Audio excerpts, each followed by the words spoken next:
আসসালামু আলাইকুম রহমতুল্লাহ। জি ভাইয়া, সমিতির জমির দিকে আসছিলাম মাত্র, তবে কুয়াশার কারণে হাঁটাটা সমস্যা হচ্ছে, ভিজা পুরোটা। তো এই মাঝখান দুই সাইডে জমি, এই মাঝখান দিয়ে রাস্তা নেওয়া হয়েছে জমিটার ভিতর দিয়ে।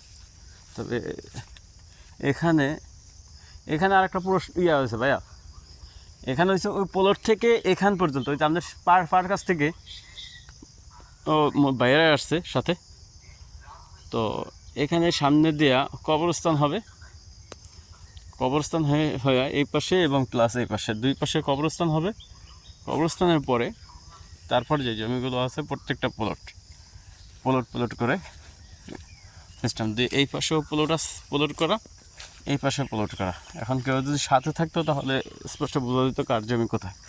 সীমানা অবশ্যই আছে, তবে আমার জানা নেই এই জায়গাগুলো। তবে আমাদের সমিতির যেটা আছে, পুরো গাছগুলো কুয়াশায় ভিজা, পুরো গাছগুলো কুয়াশায় ভিজা, এই কারণে আমার পাও পুরো ভিজে গেছে।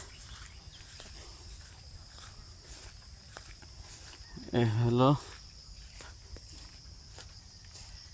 পেয়ারা আছে গাছে, না পেয়ারা নাই, এটা অন্য কোনো লোকের জমি আর কি, প্লট করে বিক্রি করে ফেলছে, তো অন্য কারোর ইয়ে আছে এখানে। কেনা কি আবার জানি জমি দখল করে নিজের সবজি লাগাই দিছে, তো দেখতে মূলার মতো মনে হচ্ছে।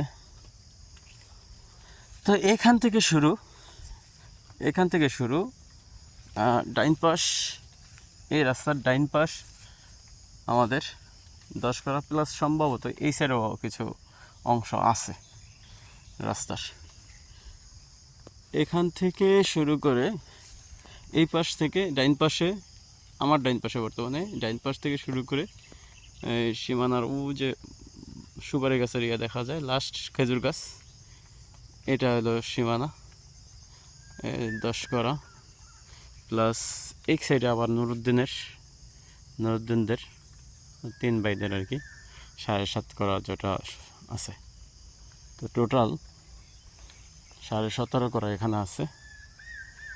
তো আরেকটু নিউজ আমার কাছে ছিল, সেটা হলো কাক্কার নামে 2 করা, সম্ভবত 2 করা জমিন আছে, এটার সাথে অ্যাড হয়ে যাবে কলা গাছের এই পাশ দিয়া, কলা গাছের পাশ দিয়ে একেবারে আমাদের পুরো জমিটার বরাবর, মানে দুইটা 2 করা অ্যাড হয়ে গেলে 19.5 করা হবে। ওকে ভাইরা, তো এটার রেট যতটুকু শুনেছি যে 1.5 লাখ টাকা। তবে 1.5 লাখ টাকা যদি আবার যারা আছে, আমরা যদি সরাসরি কাস্টমারের কাছে বিক্রি করতে পারি তাহলে 1.5 লাখ টাকা হয়তো বিক্রি করতে পারবো। আর যদি অন্য কেউ নেয় ব্যবসার জন্য, বিশেষ করে কাকায়, তাহলে হয়তো বা একটু কম হতে পারে, কারণ যে কিনবে সে তো ব্যবসার জন্য কিনবে, কিছু লাভের জন্য কিনবে। 1.5 লাখ টাকা বিক্রি করতে তো অবশ্যই কিছু কম দেবে আমাদেরকে। একটু পরামর্শ দেবেন কি করা যায়।